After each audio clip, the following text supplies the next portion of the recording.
Une autre fête des tabernacles a pris fin, et nous voilà rendus au dernier grand jour 2021. Quel jour merveilleux!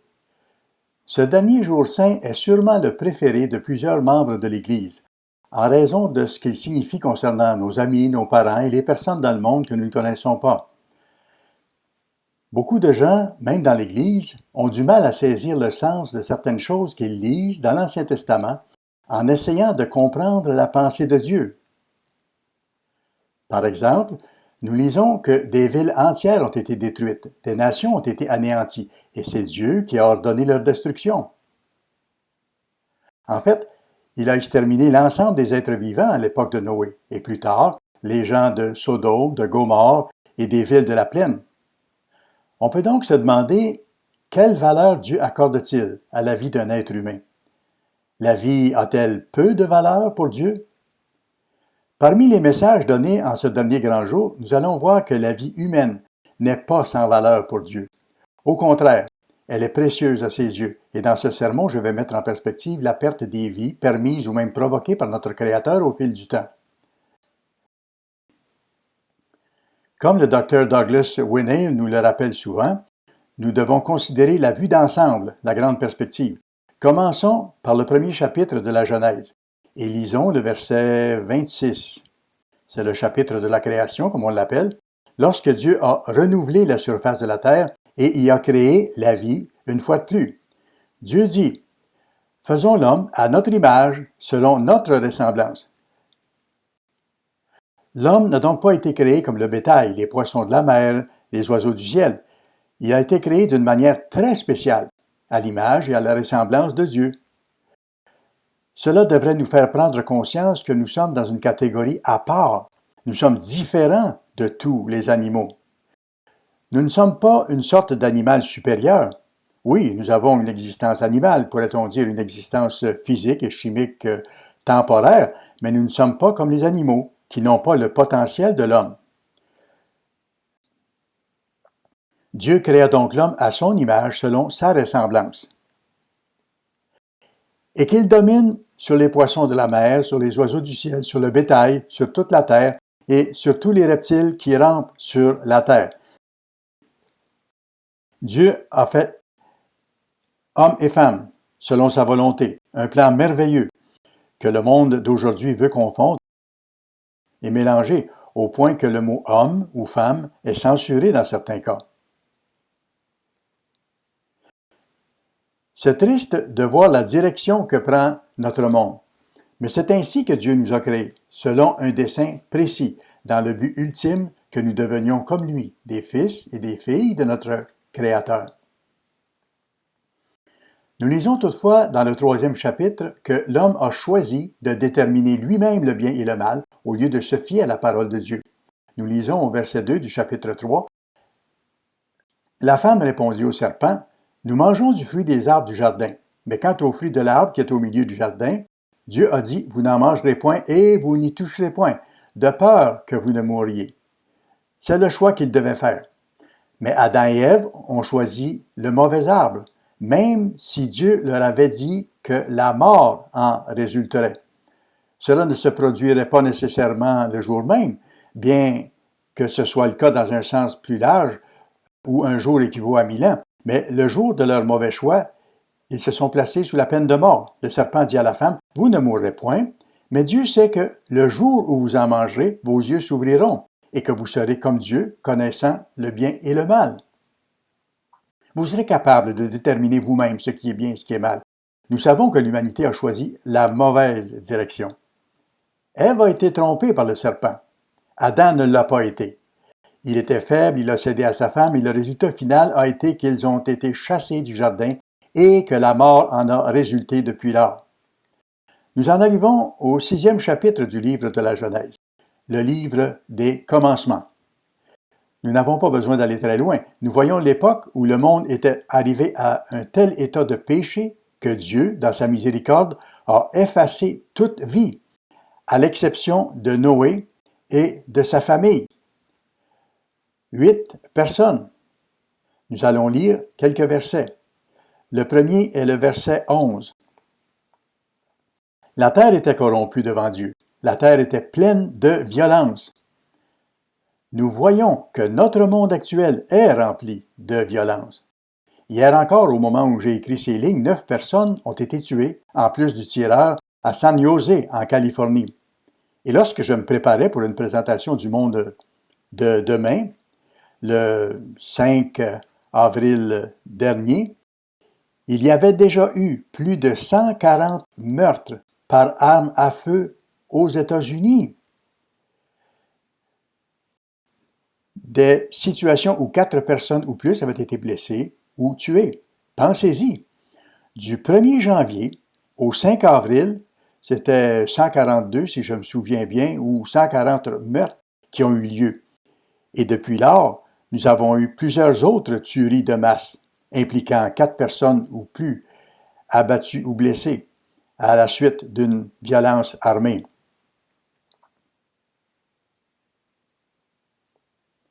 Il existe d'autres formes de violence qui se produisent de temps à autre dans différents endroits à travers le monde, comme la violence à l'arme blanche et la violence au moyen d'une automobile. Nous savons qu'un tel incident s'est produit dans le sud de la France où de nombreuses personnes ont été tuées. Dans la ville de Toronto, une personne au volant d'une camionnette a semé la mort, fonçant délibérément sur des piétons. Notre monde actuel est donc rempli de violence. Et je ne parle même pas de la violence individuelle, lorsqu'une personne tue une autre personne, tire sur une autre personne ou poignarde quelqu'un.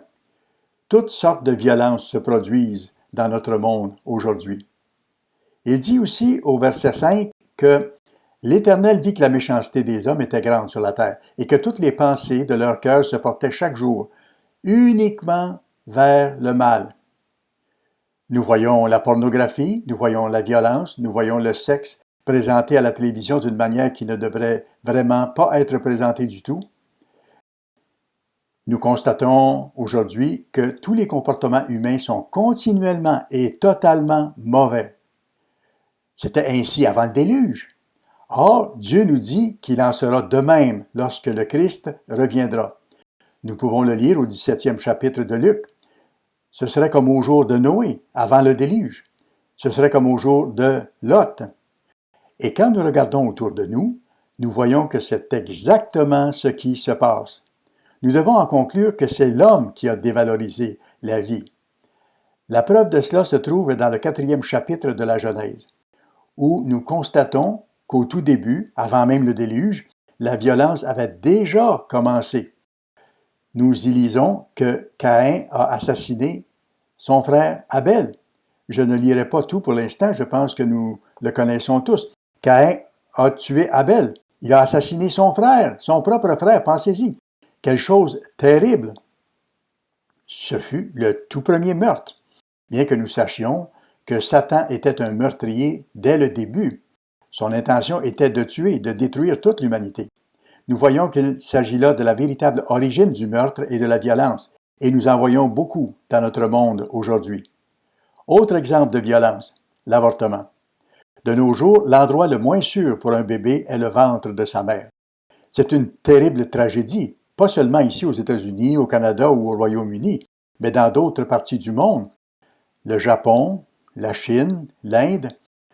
Dans tous ces endroits, l'avortement est très courant. Tout cela, en plus des meurtres et des tentatives de meurtre, comme nous l'avons mentionné. Et bien sûr, il y a la guerre, où une nation attaque une autre nation, non pas sur la base de la direction de Dieu, mais sur la base d'idées humaines. Cela commence généralement par le désir de domination de quelqu'un, que ce soit Hitler ou Mussolini, qui veut contrôler une plus grande partie du monde. Résultat, nous nous retrouvons avec des guerres et des montagnes de morts. Nous voyons une autre situation dans le 15e chapitre de la Genèse, où Dieu dirige une perte de vie, en plus du déluge. Allons à Genèse, chapitre 15. Commençons par le verset 12. Au coucher du soleil, un profond sommeil tomba sur Abram, et voici une frayeur et une grande obscurité vinrent l'assaillir. Et l'Éternel dit à Abram, « Sache que tes descendants seront étrangers dans un pays qui ne sera point à eux. Ils y seront asservis, et on les opprimera pendant 400 ans. mais je jugerai la nation à laquelle ils seront asservis, et ils sortiront ensuite avec de grandes richesses. Toi, tu iras en paix vers tes pères, tu seras enterré après une heureuse vieillesse. À la 4e génération, ils reviendront ici, car l'iniquité des Amoréens n'est pas encore à son comble. Dieu n'allait donc pas retirer les Amoréens de ce pays pour qu'Israël en prenne possession jusqu'à ce que l'iniquité, jusqu'à ce que le péché atteigne un certain niveau où Dieu dirait que c'est assez. Maintenant, reportons-nous au livre de Lévitique, le 18e chapitre. Dans ce chapitre se trouve la description de toutes sortes de relations sexuelles inappropriées, allant de l'adultère à l'inceste. Il y est aussi question de bestialité, d'homosexualité. Toutes ces choses y sont énumérées. Puis au verset 20, il dit « Tu n'auras point commerce avec la femme de ton prochain pour te souiller avec elle. Tu ne livreras aucun de tes enfants pour le sacrifier à Moloch. » Donc, il pratiquait le sacrifice humain dans le pays. « Et tu ne profaneras point le nom de ton Dieu. Je suis l'Éternel. Tu ne coucheras point avec un homme comme on couche avec une femme. C'est une abomination. Dans le monde d'aujourd'hui, c'est célébré. Tu ne coucheras point avec une bête. Cela a été un problème tout au long de l'histoire, même aujourd'hui. Nous n'en entendons pas beaucoup parler, mais qui sait, avant la fin, combien nous en entendrons parler de plus en plus. La femme ne s'approchera point d'une bête pour se prostituer avec elle. C'est une abomination. Ne vous souillez pas par aucune de ces choses, car c'est par toutes ces choses que se sont souillées les nations que je vais chasser devant vous. En d'autres termes, l'iniquité des Amoréens était arrivée à un degré tel que Dieu a dit « Assez, c'est assez. Je vais exterminer ces gens pour leur propre bien, parce que ces choses n'apportent pas le bonheur. » L'une des choses qui caractérise notre monde d'aujourd'hui est le mouvement trans. Des études ont démontré que les personnes qui se transforment ainsi ont un taux de suicide 20 fois plus élevé que la population en général, après une période d'environ 10 ans. Ils semblent heureux au début, mais cela ne produit définitivement pas le bonheur qu'ils attendaient. Résultat, désillusion, chagrin et dépression tels qu'ils s'enlèvent la vie dans de nombreux cas, 20 fois plus que la moyenne de la population. Cela montre qu'il y a un problème qui les a poussés à faire ce qu'ils ont fait, un problème qui n'a jamais été résolu. Ainsi, Dieu met parfois des gens à l'écart pour leur propre bénéfice. Nous allons continuer à lire au verset 25. « Le pays a été souillé. Je punirai son iniquité et le pays vomira ses habitants. Vous observerez donc mes lois et mes ordonnances. Et vous ne commettrez aucune de ces abominations, ni l'indigène, ni l'étranger qui séjourne au milieu de toi, car ce sont là toutes les abominations que nous lisons dans ce 18e chapitre, qu'ont commises les hommes du pays, qui ont été avant vous, et le pays a été souillé. Il dit de ne pas le faire. Prenez garde que le pays ne vous vomisse si vous le souillez, comme il aura vomi les nations qui étaient avant vous. »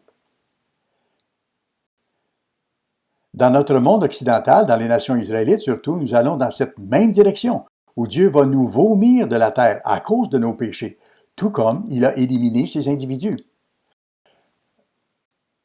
Un autre cas se trouve dans le 17e chapitre de l'Exode, un autre groupe de personnes que Dieu a décidé devoir exterminer. Les gens ont parfois du mal à comprendre ces choses. Ici, dans Exode 17, verset 18, Dieu dit «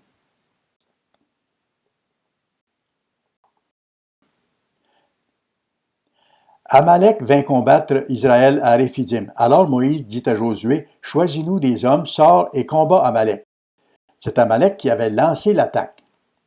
« Demain, je me tiendrai sur le sommet de la colline, la verge de Dieu dans ma main. » Josué fit ce que lui avait dit Moïse pour combattre Amalek. Et Moïse, Aaron et Hur montèrent au sommet de la colline. Lorsque Moïse élevait sa main, Israël était le plus fort. Et lorsqu'il baissait sa main, Amalek était le plus fort. Aaron et Hur soutenaient ses mains, l'un d'un côté et l'autre de l'autre. Et ses mains restèrent fermes jusqu'au coucher du soleil. Et Josué vainquit Amalek et son peuple. Ensuite, au verset 14, il est dit, « L'Éternel dit à Moïse, écris cela dans un livre pour que le souvenir s'en conserve, et déclare à Josué que j'effacerai la mémoire d'Amalek de dessous les cieux. » Moïse bâtit un autel. Il y aura guerre de l'Éternel contre Amalek de génération en génération.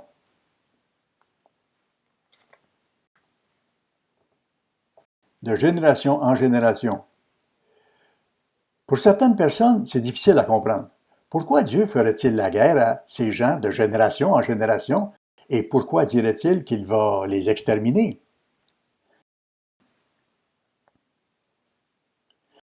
Remarquons ce que dit Deutéronome au chapitre 25. Deutéronome chapitre 25 concernant la raison de cette guerre dont il est question ici.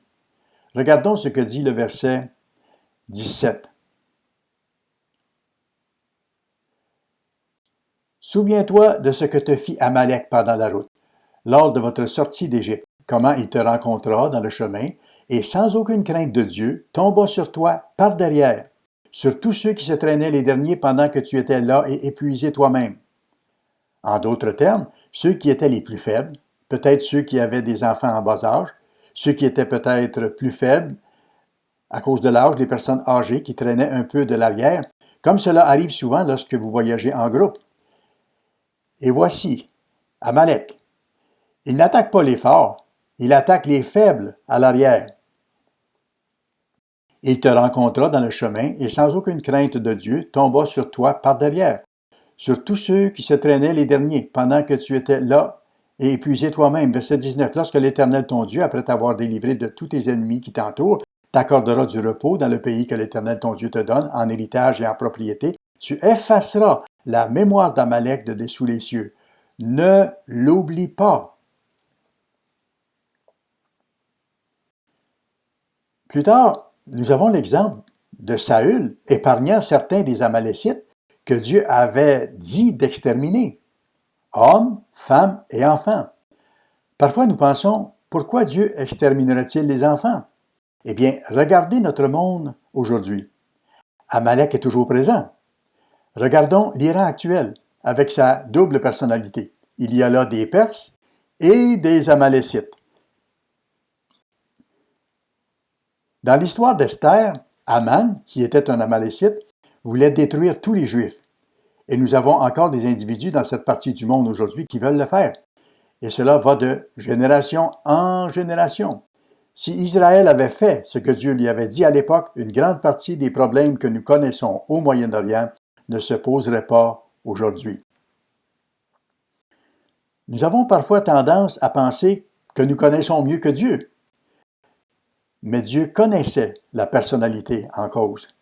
Il connaissait le caractère de ce groupe de personnes, influencés par Satan, sous l'influence de Satan. Nous savons très bien que Satan est tout à fait capable d'exercer son influence mauvaise.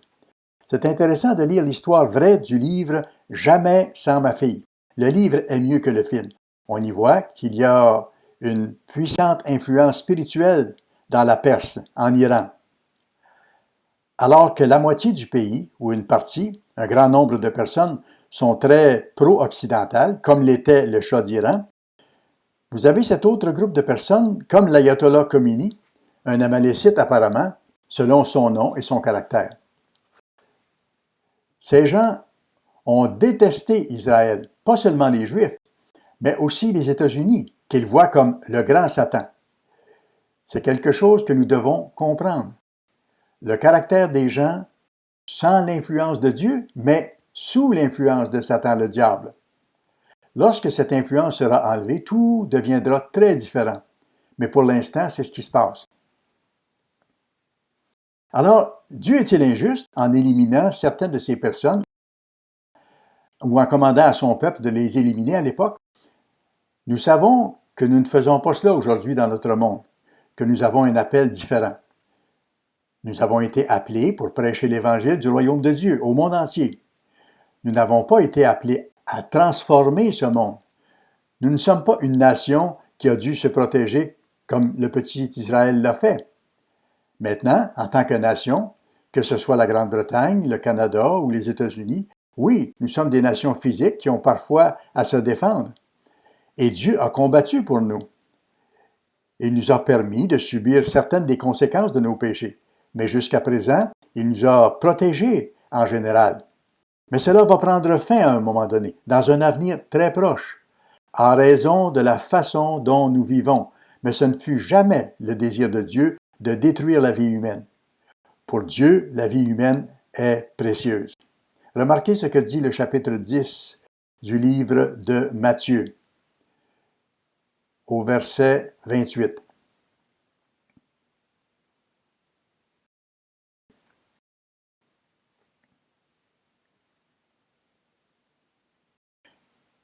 Matthieu 10, verset 28. Ne craignez pas ceux qui tuent le corps et qui ne peuvent tuer l'âme. Craignez plutôt celui qui peut faire périr l'âme et le corps dans la géhenne. En d'autres termes, craignez Dieu. Craignez Dieu donc. Ne vend-on pas 2 passereaux pour 1 sou, cependant, il n'en tombe pas un à terre sans la volonté de votre Père. Dieu sait, même quand un moineau, même quand un oiseau tombe par terre. Un jour, j'ai trouvé un petit oiseau dans notre garage. Je revenais d'un voyage. Apparemment, il s'est retrouvé pris là quand nous sommes partis. Il n'a pas eu de nourriture ni d'eau et il est mort. Il était là sur le dos. Je ne l'ai même pas montré à ma femme à l'époque car je savais qu'elle serait très émue en le voyant. Mais je me sentais mal pour ce petit oiseau. Combien plus encore Dieu qui a créé cet oiseau et les ancêtres de cet oiseau qui l'ont fait naître. Dieu aime sa création. Il nous le dit ici. Jésus a dit très clairement que même un oiseau, un moineau, un tout petit oiseau, le plus commun pourrait-on dire, Dieu le regarde avec compassion. Et il ajoute qu'aucun ne tombe à terre sans la volonté de son Père.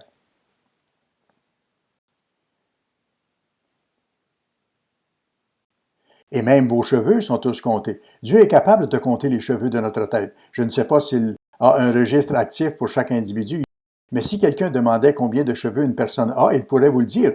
Il a cette capacité, il a tout créé. Il est capable de faire des choses que nous ne pouvons même pas comprendre, ni saisir comment il fait. En d'autres termes, Dieu est très préoccupé par chaque vie, et en particulier par chaque vie humaine.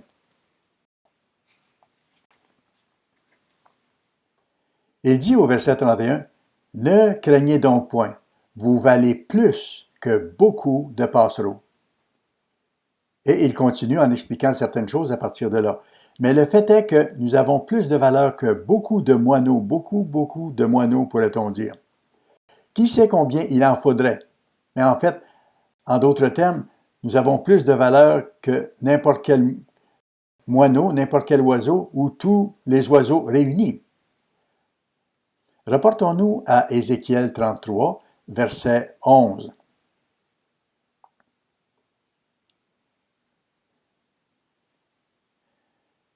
Dis-leur, je suis vivant, dit le Seigneur l'Éternel. Ce que je désire, ce n'est pas que le méchant meure. Ainsi, même si Dieu a ordonné la mort des méchants, ou a fait venir sur eux un déluge, ou a fait pleuvoir du feu du ciel pour détruire les villes de Sodome et de Gomorrhe, ou qu'il a ordonné à Israël de détruire les Amalécites ou les Cananéens qui étaient dans le pays, Dieu dit que même là, quand on y pense, je ne prends aucun plaisir à la mort des méchants. C'étaient des gens méchants dont il a ordonné la mort, mais il n'y a pas pris plaisir. C'est qu'ils changent de conduite et qu'ils vivent. C'est ce que Dieu veut pour l'humanité, qu'elle se détourne de ses mauvaises habitudes. Et parfois, il faut que des choses terribles se produisent pour que les autres se réveillent et comprennent que certains comportements sont inappropriés, qu'ils sont mauvais, qu'ils sont péchés. Il dit, « Revenez, revenez de votre mauvaise voie. Et pourquoi mourriez-vous, maison d'Israël? » Pourquoi devriez-vous mourir, ô maison d'Israël? C'est un avertissement pour nous. Ézéchiel parle d'Israël au temps de la fin, et spécifiquement ici de la maison d'Israël. Il dit, « Pourquoi devriez-vous mourir, ô maison d'Israël? » Dieu ne veut pas que nous mourions. Il veut que nous vivions pour toujours. Et son attitude, nous pouvons la voir. Dans 2 Pierre, chapitre 3, il se peut qu'on vous ait déjà lu ce passage aujourd'hui, mais nous allons le relire. Verset 9 de 2 Pierre, chapitre 3, verset 9. Le Seigneur ne tarde pas dans l'accomplissement de sa promesse, comme quelques-uns le croient, mais il use de patience envers vous. Il est patient. Réfléchissez à ce mot. Dieu est patient. Il est très patient, ne voulant pas qu'aucun périsse, mais voulant que tous arrivent à la repentance. C'est la volonté de Dieu. C'est le cœur de Dieu. C'est ce qu'il veut pour chacun d'entre nous. Et il ne nous traite pas selon nos fautes. Mettez-vous un peu à la place du Dieu Tout-Puissant. Il nous a créés, il est sur son trône, il regarde ici-bas. Il nous voit nous assassiner les uns les autres, il nous voit nous attaquer verbalement les uns aux autres et toutes les autres choses que nous faisons. Il nous voit nous calomnier les uns les autres sur Facebook, sur YouTube et à divers endroits. Il nous voit changer la définition de ce que doit être un homme et une femme. Il voit toute cette perversion qui se développe ici-bas sur la terre aujourd'hui. Quand un parent voit son enfant se faire du mal à lui-même, le parent a mal aussi, n'est-ce pas? Dieu est notre Père. Il est notre Père parce qu'il nous a engendrés, si nous sommes ses enfants de cette façon. C'est lui qui a créé l'humanité. Et c'est lui qui regarde toute l'humanité avec compassion et avec miséricorde. Mais parfois, il doit nous secouer. Il doit faire des choses pour attirer notre attention. Et généralement, cela signifie qu'il doit faire quelque chose de douloureux pour nous. Il dit donc que ce n'est pas sa volonté que quelqu'un périsse, mais plutôt que tous arrivent à la repentance. C'est son but dans toutes ces choses.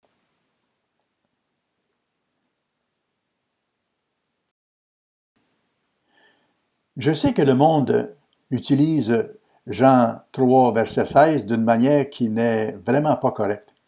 En fait, les gens pensent qu'il s'agit simplement de dire que Dieu nous aime et que nous devons simplement nous aimer les uns les autres et que nous n'avons rien d'autre à faire. Selon eux, tout a été fait pour nous. Ils utilisent mal ce texte puissant et le dévalorisent. En réalité, ils lui enlèvent toute sa signification. La brochure que j'ai écrite sur le sujet m'a amené à comprendre davantage qu'il y a tant de vérités que le monde ne connaît pas. Les gens ne savent pas qui est Dieu. Ils ne savent pas ce qu'est l'amour de Dieu. Ils ne savent pas qui est le Fils, qu'il était le Dieu de l'Ancien Testament, celui qui a créé Adam et Ève, celui qui a énoncé les 10 commandements, celui qui a détruit Sodome et Gomorrhe. Ils ne comprennent pas ces choses que vous pouvez voir dans la brochure que j'ai écrite sur le sujet. Je n'avais pas réalisé à quel point le monde est confus sur ces points jusqu'à ce que je commence à m'y intéresser de plus près quand on m'a demandé de produire ce document. Si vous n'avez pas encore lu cette brochure, je vous encourage fortement à le faire. Cette déclaration est tellement puissante, car Dieu a tant aimé le monde. Pas seulement vous et moi, et quelques autres chrétiens, comme beaucoup de chrétiens le pensent. Plusieurs chrétiens pratiquants s'imaginent être sauvés et que tous les autres sont perdus, qu'ils brûleront en enfer pour toujours. Non, il est dit que Dieu a aimé le monde. Et il ne parle pas seulement de la création physique, il parle de sa création de l'humanité. Dieu a tant aimé le monde qu'il a donné son Fils unique. Dieu a tant aimé le monde qu'il a donné son Fils unique. Pourquoi est-il appelé Fils unique? Nous sommes également engendrés. Alors pourquoi est-il dit Fils unique? Lisez la brochure, vous y trouverez l'explication. Il a donc donné son Fils, afin que quiconque croit en lui ne périsse point. C'était une expérience douloureuse pour Dieu le Père aussi. C'est lui qui a donné son Fils, même si son Fils l'a fait volontairement. Mais les gens laissent le Père de côté dans cette situation, afin que quiconque croit en lui ne périsse point. Le monde ne sait même pas ce que signifie périr. Il pense plutôt qu'il pourrait vivre éternellement dans le feu de l'enfer.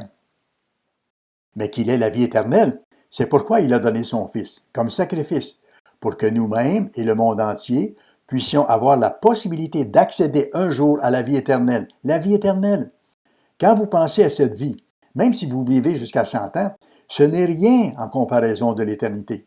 C'est une si petite fraction et elle deviendra de plus en plus petite au fur et à mesure que vous avancerez dans l'éternité, jusqu'à ce qu'elle soit pratiquement oubliée. Je ne sais pas si nous oublierons cette vie physique, mais nous oublierons certainement les larmes. Dieu a une vision infiniment plus grande. Cela me fait penser à un parent qui apprend à son enfant à faire du vélo. Le parent sait qu'il est bon pour l'enfant d'apprendre à faire du vélo, mais il sait aussi qu'il va tomber de temps en temps. Et le parent sait que cela va être douloureux dans certains cas. L'enfant tombe et pleure, et il y a une douleur temporaire, mais le parent a une vision d'ensemble. Il s'en remettra, elle s'en remettra. Ce n'est pas pour toujours, c'est juste pour une très courte période. Le parent réconforte l'enfant en ayant à l'esprit la vue d'ensemble, sachant que ce n'est qu'une courte période de chagrin. Et quand le chagrin est passé, il y a finalement une jeune personne qui peut faire du vélo et qui va peut-être faire le Tour de France. Probablement pas votre enfant ou le mien, pas le mien en tout cas. Néanmoins, ces jeunes développent cette habileté. Une habileté merveilleuse à avoir. Peut-être qu'ils utiliseront ce vélo pour aller au travail ou pour faire des voyages, des expéditions. C'est une chose appréciable. Nous comprenons que tout cela est temporaire, ces douleurs et difficultés que nous expérimentons. Il y a tellement d'autres choses dans la vie d'un enfant qui grandit. Il pleure souvent. Le parent sait que ce ne sera pas la pire chose qui soit jamais arrivée. Parfois, peut-être, dans le cas d'un enfant qui n'est pas assez âgé pour comprendre et qui pleure, il peut arriver qu'on dise à la blague « Courage! » car il y aura des choses pires que ça. Je plaisante parfois avec les parents dans de telles situations. Nous savons qu'il arrivera des choses plus graves. Il y a beaucoup de douleurs au cours d'une vie. Néanmoins, il y a de belles et bonnes choses. Assurément, la vie arrive avec ses blessures et avec ses bleus, n'est-ce pas? Nous en avons tous traversé et nous continuerons à en traverser. Dans le psaume 103, verset 8, c'est l'un de mes psaumes préférés. Nous allons commencer au verset 8.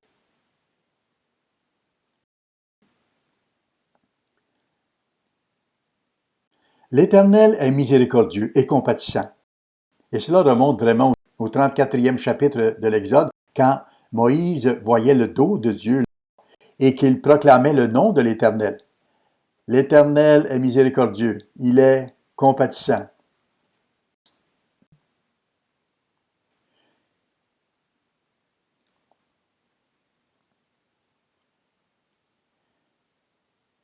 Il ne conteste pas sans cesse.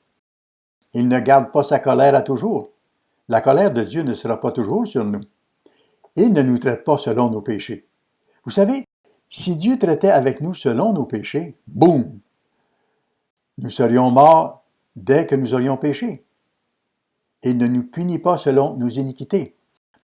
Nous ne recevons pas la punition que nous méritons. Nous sommes punis de temps en temps, mais jamais selon ce que nous méritons totalement. Encore une fois, parce que nous serions mis à mort, car la peine du péché est la mort. Mais autant les cieux sont élevés au-dessus de la terre, autant sa bonté est grande pour ceux qui le craignent. Remarquez que c'est envers ceux qui le craignent.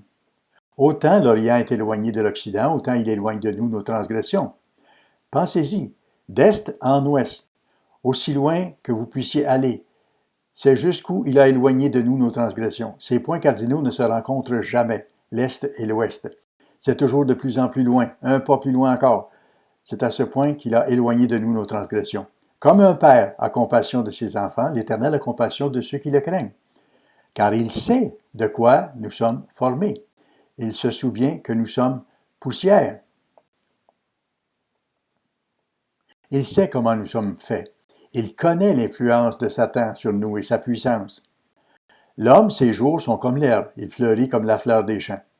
Lorsqu'un vent passe sur elle, elle n'est plus, et le lieu qu'elle occupait ne la reconnaît plus.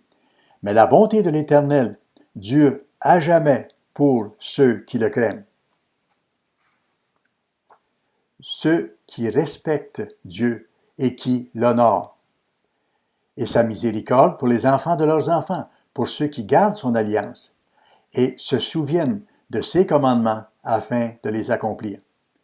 C'est la grande miséricorde de Dieu qu'il a envers nous tous et qu'il va avoir envers le monde entier lorsqu'ils viendront un jour à la repentance.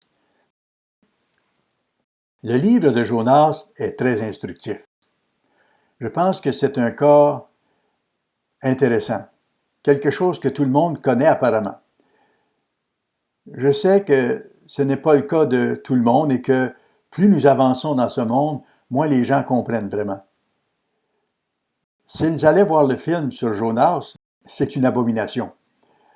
Je ne l'ai pas vu, mais j'ai vu suffisamment de bandes annonces et j'ai lu suffisamment de rapports à ce sujet pour savoir que c'était une terrible abomination. C'est anti-Dieu à tous égards. Allons à Jonas. Juste avant le livre de Michée, nous allons lire ici. C'est une étude fascinante sur la nature de Jonas. Il était un prophète de Dieu. Il sera sans doute dans le royaume de Dieu. Je pense qu'il sera un peu timide ou qu'il aura un visage un peu rouge, brillant comme le soleil, mais peut-être un peu rouge quand les gens liront qu'ils sauront qui il est et qu'ils lui diront « Ah, c'est toi, Jonas! » Ah oui, il y aura des moments comme ça. Vous savez, je pense qu'il y aura des moments comme ça au début, mais tout le monde aimera Jonas. Il a fait des choses que nous ne serions pas prêts à faire nous-mêmes. Nous lisons donc son histoire ici. Je vais commencer au chapitre 3. Jonas, chapitre 3, verset 10. Dieu vit qu'ils agissaient ainsi et qu'ils revenaient de leur mauvaise voie. Alors Dieu se repentit du mal qu'il avait résolu de leur faire. Il ne le fit pas. C'est la ville de Ninive. Ce sont les ancêtres de l'Allemagne moderne. Ils avaient la même approche, très ordonnée. Ils pouvaient être cruels lorsque Satan les utilisait. Mais ils étaient aussi des gens merveilleux à bien d'autres égards. Et ils le sont encore aujourd'hui, avec de grandes caractéristiques. Et il se trouve que Dieu les utilise. Remarquez qu'il les utilise non pas parce qu'ils sont plus mauvais que le reste d'entre nous, mais il les utilise pour punir Israël. Or, ils se sont repentis à la prédication de Jonas. Quand nos nations se sont-elles vraiment repenties à la prédication d'un prophète de Dieu, comme l'ont fait les Ninivites, où Dieu a reporté leur punition pendant des décennies à la suite de cela? Lisons la suite au chapitre 4, verset 1. Cela déplut fort à Jonas, et il fut irrité. Voilà Jonas, il va vers ces gens. Il leur dit de se repentir, ils se repentent, mais il se met en colère. Il savait que ces gens étaient des ennemis d'Israël, et il ne voulait pas qu'ils se repentent. C'était sans doute l'une des raisons pour lesquelles il a fui au début, et qu'il ne voulait pas y aller. Il pria l'Éternel et dit au verset 2, « Ah, Éternel, n'est-ce pas ce que je disais quand j'étais encore dans mon pays? C'est ce que je voulais prévenir en fuyant à Tarsis, car je savais que tu es un Dieu compatissant et miséricordieux, lent à la colère et riche en bonté. » Là encore, on revient au 34e chapitre de l'Exode où le nom de Dieu est précisé. Ceci est la proclamation du nom de Dieu. Gracieux, miséricordieux, lent à la colère, riche en bonté. Verset 3. Et que tu te repens du mal. Maintenant, Éternel, prends donc ma vie, car la mort m'est préférable à la vie. Il dit, malheur à moi, je suis tellement déçu que je préfère mourir. L'Éternel répondit, fais-tu bien de t'irriter? Et Jonas sortit de la ville et s'assit à l'orient de la ville.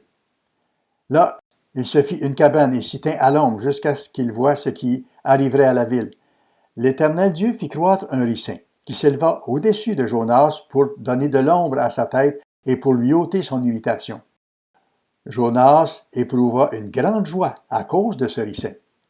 Ainsi Dieu a préparé non seulement un poisson spécial, mais aussi une plante spéciale une plante très spéciale. Et il a également préparé un ver spécial qui détruirait la plante très rapidement. Verset 8. Au lever du soleil, Dieu fit souffler un vent chaud d'Orient, et le soleil frappa la tête de Jonas, au point qu'il tomba en défaillance. Il demanda la mort et dit, « La mort m'est préférable à la vie. » Dieu dit à Jonas, « Fais-tu bien de t'irriter à cause de ce ricin? J'ai créé cette plante. Je t'ai abrité pendant un certain temps. Est-il juste que tu sois en colère à cause de cette plante? » Il répondit, « Je fais bien de m'irriter jusqu'à la mort. » Et l'Éternel dit, « Tu as pitié du ricin qui ne t'a coûté aucune peine. Tu n'as rien fait pour le faire naître. Tu ne l'as pas fertilisé, tu ne l'as pas planté, tu n'as rien fait. Et le ricin t'a donné de l'ombre temporairement. Et que tu n'as pas fait croître, qui est né dans une nuit et qui a péri dans une nuit. Et moi, je n'aurais pas pitié de Ninive, la grande ville, dans laquelle se trouvent plus de 120 000 hommes qui ne savent pas distinguer leur droite de leur gauche, et des animaux en grand nombre. Dieu voulait leur donner une chance avant d'amener la destruction de la ville. Et Dieu a eu pitié des habitants de Ninive. Il est lent à la colère et il est longanime. Nous voyons donc la mentalité de Dieu, même lorsqu'il s'agit de certains des ennemis d'Israël. Et bien sûr, nous pouvons lire comment Israël, l'Égypte et la Syrie seront ensemble, conjointement, des leaders du monde de demain. Nous voyons toutes ces choses.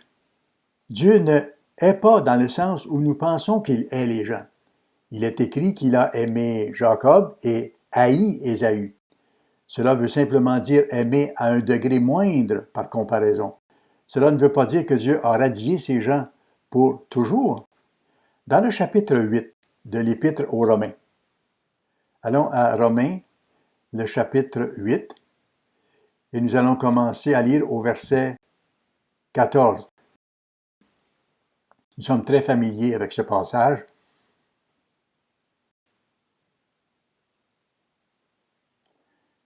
Car tous ceux qui sont conduits par l'Esprit de Dieu sont fils de Dieu. Et nous savons que cela signifie bien plus qu'une simple figure d'expression ou de discours. Nous sommes fils de Dieu. Nous sommes engendrés par l'Esprit de Dieu. Son Esprit même est en nous. Et nous allons naître dans sa famille. Il est dit que si nous sommes conduits par l'Esprit de Dieu, nous sommes les fils de Dieu. Verset 15. Et vous n'avez point reçu un esprit de servitude pour être encore dans la crainte, mais vous avez reçu un esprit d'adoption, de filiation, par lequel nous crions « Abba, Père ». Abba est un terme affectueux, signifiant « cher papa ». L'Esprit lui-même rend témoignage à notre esprit que nous sommes enfants de Dieu. Nous avons l'Esprit de Dieu en nous, s'unissant à l'Esprit de l'homme, faisant de nous une nouvelle créature. Or, si nous sommes enfants, nous sommes aussi héritiers de Dieu et co-héritiers de Christ. Nous devons hériter de toutes ces choses, co-héritiers de Christ, si toutefois nous souffrons avec lui, afin d'être glorifiés avec lui. Il y a donc de la souffrance dans cette vie. Il y a même beaucoup de souffrance dans cette vie quand on y pense. Il y a beaucoup de bons moments aussi. La plupart d'entre nous ne souffrent pas plus que nous ne profitons de la vie. Mais il y a ces moments dans la vie, et parfois des périodes assez longues, surtout vers la fin de la vie, où il y a beaucoup de souffrance. Mais même là, il y a des leçons, non seulement pour nous, mais aussi pour notre famille, nos amis et ceux qui nous entourent. Dieu nous enseigne à travers cela. Il nous montre l'importance de son plan. Et comment la mort est notre ennemi. Toutefois, il vient un temps où il essuiera toutes les larmes de nos yeux. Verset 18. « J'estime que les souffrances du temps présent ne sauraient être comparées à la gloire à venir qui sera révélée pour nous. Aussi, la création attend-elle avec un ardent désir la révélation des fils de Dieu. » Il y a un temps à venir où les fils de Dieu seront révélés à ce monde. Et j'espère que ce sera vous et moi. Dans 2 Corinthiens 6, au verset 18, Dieu parle de ses fils et de ses filles. Les femmes ne sont donc pas laissées de côté. J'aime cette écriture. Je suis marié à une femme qui sera fille de Dieu. et j'attends avec impatience des fils et des filles. Qui sait exactement à quoi nous ressemblerons dans le royaume en termes de spécificité et de tout? Mais Dieu nous fera véritablement entrer dans sa famille. Et il est dit ici, Romains 8, verset 20, « Car la création a été soumise à la vanité, non de son gré, mais à cause de celui qui l'y a soumise, avec l'espérance. Dieu nous a donné de l'espoir, qu'elle aussi sera affranchie de la servitude de la corruption. » Ça, c'est la pourriture, c'est la mort et la corruption, et il nous en a délivrés pour avoir part à la liberté de la gloire des enfants de Dieu. Or, nous savons que jusqu'à ce jour, la création tout entière soupire et souffre les douleurs de l'enfantement. Et ce n'est pas elle seulement, mais nous aussi qui avons les prémices de l'Esprit, c'est-à-dire vous et moi. Nous soupirons en nous-mêmes en attendant l'adoption ou l'accession à l'affiliation. La rédemption de notre corps, car c'est en espérance que nous sommes sauvés. Or, l'espérance qu'on voit n'est plus l'espérance. Ce qu'on voit, peut-on encore l'espérer? Ainsi, Dieu nous offre cette incroyable possibilité de devenir ses propres enfants. Et ce même espoir est ouvert à toute l'humanité en fin de compte, comme le montre la fête d'aujourd'hui. Et j'espère que, plus tôt aujourd'hui, vous avez eu le message sur la signification de ce jour, d'une manière plus structurée. Allons au chapitre 2 de l'Épître aux Hébreux. Je ne vais pas lire toute la section. Je pense que nous la connaissons bien et elle a peut-être été lue plus tôt aujourd'hui. Hébreux 2, versets 14 à 18.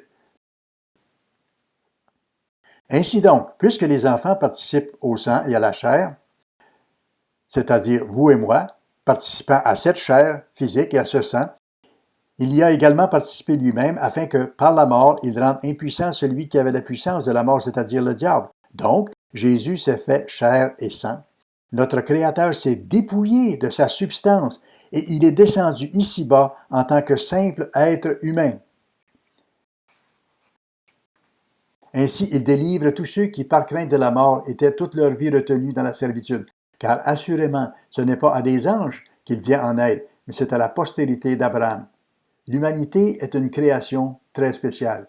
Il nous faut grandement apprécier cette réalité. En conséquence, il a dû être rendu semblable en toutes choses à ses frères, afin qu'il soit un souverain sacrificateur miséricordieux et fidèle dans le service de Dieu pour faire l'expiation des péchés du peuple. Car du fait qu'il a souffert lui-même et qu'il a été tenté, il peut secourir ceux qui sont tentés. Il est donc descendu ici-bas afin de pouvoir être un souverain sacrificateur fidèle, dans tous les sens du terme. Il peut comprendre à quel point c'est difficile d'être dans la chair physique qu'il a créée. Il a voulu l'expérimenter lui-même pour mieux comprendre. Il a donné l'exemple. Il nous a conduits sur la bonne voie. J'ai déjà mentionné 2 Corinthiens 6, verset 18, qui parle des fils et des filles. Je n'y reviendrai pas. Dieu est en train de créer une grande famille. Il amène de nombreux enfants à vivre avec lui pour toujours, à jamais. Et c'est un long, long temps. Quel que soit le nombre d'années que vous puissiez imaginer, vous pouvez mettre ce nombre au carré, c'est-à-dire le multiplier par lui-même, encore et encore et encore, jusqu'à l'infini. Il y a tellement de choses dans cette vie qui nous bouleversent, qui nous préoccupent. On se laisse prendre par l'actualité politique. Quelqu'un nous fait quelque chose qui nous met en colère et nous ne voulons pas pardonner. C'est ainsi que certaines personnes réagissent. Mais écoutez, quelle importance cela a-t-il par rapport à l'éternité? La seule chose qui compte, c'est que si nous ne pardonnons pas, Dieu ne nous pardonnera pas. Si nous nous impliquons dans les choses de ce monde et que nous prenons parti pour telle ou telle cause d'une manière mondaine, nous pouvons passer à côté de toute l'éternité, manquer notre coup. Dieu est aux commandes. Il sait ce qui se passe ici-bas. Pour l'instant, nous sommes temporaires et la plupart des gens ne voient pas la situation dans son ensemble. Si nous sommes honnêtes avec nous-mêmes, il y a des moments dans notre vie où nous perdons la vue d'ensemble. Quelque chose d'important se produit dans notre vie, peut-être la mort d'un être cher, peut-être la souffrance d'un être cher. Cela nous affecte assurément.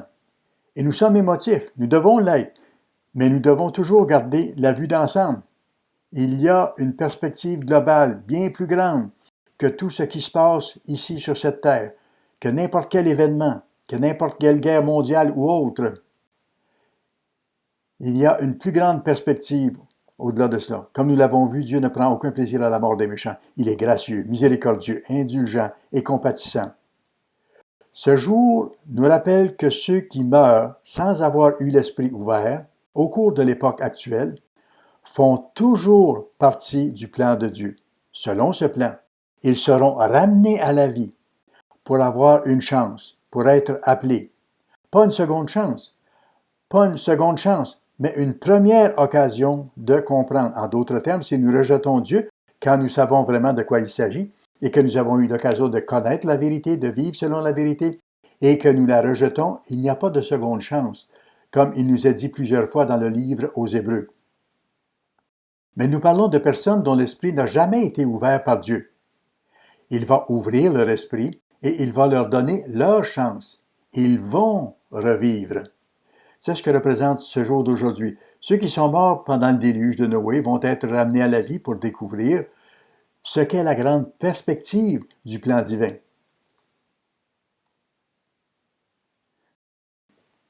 Ils réaliseront ce qui a été perdu quand Adam et Ève ont été chassés du jardin. Ils seront alors capables de comprendre la situation dans son ensemble. Les Amalécites qui, bêtement et par ignorance, ont combattu Israël vont aussi avoir leur chance. Les gens pervers de Sodome, de Gomorrhe, des villes de la plaine vont se lever. Et nous savons, grâce au chapitre 10, 11 et 12 du livre de Matthieu, que les gens de Capharnaüm et des villes de Judée de l'époque, qui avaient pourtant été témoins de nombreux miracles sans se repentir, seront aussi ramenés à la vie. Nous savons donc que cette opportunité sera également donnée à ces gens. Certaines personnes considèrent peut-être que nous critiquons sévèrement le mouvement LGBT, l'homosexualité et autres comportements semblables. Ce sont les actes que nous dénonçons, mais ces personnes vont avoir leur chance. Dans de nombreux cas, ils sont vraiment misérables. Nous ne connaissons pas toutes les circonstances de la vie qui les ont amenés à arriver à ces conclusions. Bien sûr, Satan est à l'œuvre ici. Il met présentement toute notre culture sans dessus-dessous et il essaie de la détruire. Les gens pervers de Sodome et de Gomorrhe vont revenir à la vie et avoir leur chance. De plus, beaucoup de vos amis, de vos parents, de vos collègues de travail, de vos connaissances, de vos voisins auront eux aussi leur chance. C'est une chose merveilleuse. Nous attendons tous avec impatience le moment où certaines personnes spéciales dans nos vies qui n'ont pas compris auront elles aussi leur chance. Tous auront une vraie première chance. Quelques-uns dans l'âge actuel, mais d'autres dans l'âge à venir, après le millénium. Ils seront ramenés à la vie, comme nous l'avons appris ce matin. Aujourd'hui, nous nous réjouissons de notre appel et de la connaissance qui nous est donnée. Cette grande vue d'ensemble, cette grande perspective que Dieu a en tête pour nous. Nous pouvons nous réjouir de cela. Nous ne devons pas regarder les autres autour de nous en pensant qu'ils sont perdus parce qu'ils ne comprennent pas la même chose et qu'ils vont aller en enfer. Absolument pas. Quel espoir ce serait? Quel genre de joie ça pourrait être de penser que votre père ou votre mère ou que d'autres personnes que vous aimez se trouveraient quelque part en train de brûler, de souffrir pour toujours. Ce n'est pas de l'espoir. Dieu nous a appelés. Il nous a donné la compréhension, la connaissance. Cette connaissance est si merveilleuse. Nous nous réjouissons aussi grandement de la justice de Dieu, de l'équité de Dieu qui va permettre à tous les êtres humains d'avoir une chance équitable d'être sauvés.